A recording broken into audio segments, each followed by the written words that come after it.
मंच पर प्रधानमंत्री मोदी जिस लड़के का पीठ थपथपा रहे हैं वो ना तो विधायक है ना ही विधानसभा का चुनाव लड़ा है, लेकिन फिर भी नीतीश कुमार की कैबिनेट में मंत्री बन बैठा है। नाम है दीपक प्रकाश। है ना कमाल की बात? किस सोच में पड़ गया? बात 16 आने सच है। आप भी बिना विधायक बने मंत्री बन सकते हैं, वो भी नीतीश कैबिनेट के मंत्री। कैसे बताएंगे, लेकिन उससे पहले जरा ये सुनिए। तो मौका मिलने पर युवाओं को आगे लाना चाहिए।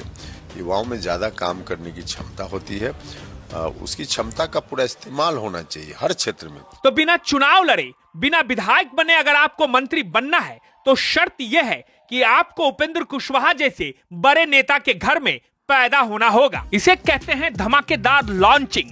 घर से उठाकर सीधे उपेंद्र कुशवाहा ने अपने बेटे को कैबिनेट में बिठा दिया। ना विधायक, ना एमएलसी, राजनीति का कोई भी अनुभव नहीं, फिर भी सीधे मंत्री। उपेंद्र कुशवाहा की पार्टी को एनडीए में 6 सीटें मिली थी। चुनाव में 4 सीट पर विजय पाकर उनके उम्मीदवार विधानसभा पहुंचे, लेकिन उपेंद्र कुशवाहा ने अपने बेटे पर भरोसा किया। उन चारों में एक उनकी पत्नी स्नेहलता कुशवाहा भी थी। चर्चा इस बात को लेकर हो रही थी कि स्नेहलता कुशवाहा को मंत्री बनाया जा सकता है। उनकी पत्नी और उनके अलावा 3 विधायक में से किसी को मंत्री नहीं बनाया जाएगा। उपेंद्र कुशवाहा ने अपने विदेश से लौटे बेटे पर भरोसा किया और उन्हें मंत्री पद की शपथ दिला दी। कमाल की बात यह है कि उपेंद्र कुशवाहा के बेटे दीपक प्रकाश ना तो विधायक है, ना ही उन्होंने चुनाव लड़ा है। अब जरा इस लिस्ट पर भी गौर कीजिए। पूर्व मंत्री शकुनी चौधरी के बेटे सम्राट चौधरी, पूर्व केंद्रीय मंत्री उपेंद्र कुशवाहा के बेटे दीपक प्रकाश, पूर्व केंद्रीय मंत्री दिग्विजय सिंह की बेटी श्रेयसी सिंह, पूर्व केंद्रीय मंत्री जय नारायण निषाद की पुत्रवधू और पूर्व सांसद अजय निषाद की पत्नी रमा निषाद,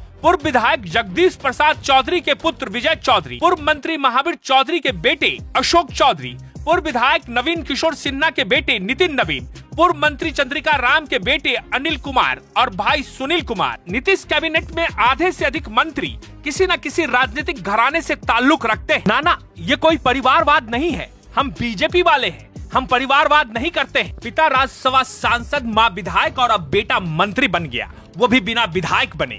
इससे अच्छी किस्मत क्या हो सकती है? 33 वर्षीय दीपक प्रकाश ने MIT मणिपाल से कंप्यूटर साइंस में बीटेक किया है। पढ़ाई पूरी करने के बाद दीपक ने साल 2011 से 2013 तक सॉफ्टवेयर इंजीनियर के रूप में काम किया। दीपक प्रकाश की मां स्नेहलता कुशवाहा हाल ही में विधानसभा चुनाव में सासाराम से जीतकर विधायक बनी है। पिता पहले से ही राज्यसभा सांसद है। उपेंद्र कुशवाहा ने इस चुनाव के जरिए न सिर्फ अपनी पार्टी को मजबूत किया, बल्कि परिवार को भी राजनीति में पूरी तरह से स्थापित कर दिया। उपेंद्र कुशवाहा के बेटे दीपक प्रकाश को लोग अब तक राजनीति में सक्रिय चेहरा नहीं जानते थे, लेकिन उन्हें मंत्री बनाकर उपेंद्र कुशवाहा ने एक बड़ा राजनीतिक दांव चला है। दीपक कंप्यूटर साइंस इंजीनियर हैं और एक मल्टीनेशनल कंपनी में काम कर चुके हैं। अब उन्होंने राजनीति की मुख्य भूमिका संभालनी शुरू कर दी है। हालांकि दीपक किसी भी सदन के सदस्य नहीं है, लेकिन नियमों के मुताबिक उन्हें अगले 6 महीनों में विधान परिषद या विधानसभा का सदस्य बनना होगा। उपेंद्र कुशवाहा ने 20 फरवरी 2023 को राष्ट्रीय लोक मोर्चा RLM बनाई थी और 3 साल के भीतर ही पार्टी भी सेट, परिवार भी सेट। यही है राजनीति का नया फार्मूला। एक जाति विशेष को पकड़िए, जाति के नाम पर राजनीति कीजिए, जाति के लोगों को भरमाइए, फिर अपने परिवार को धीरे से सेट कर लीजिए। इसी फार्मूले पर भारत की राजनीति चल रही है, चाहे वो एनडीए हो, महागठबंधन हो, सब में बस यही चल रहा है। परिवार सेट, राजनीति सेट।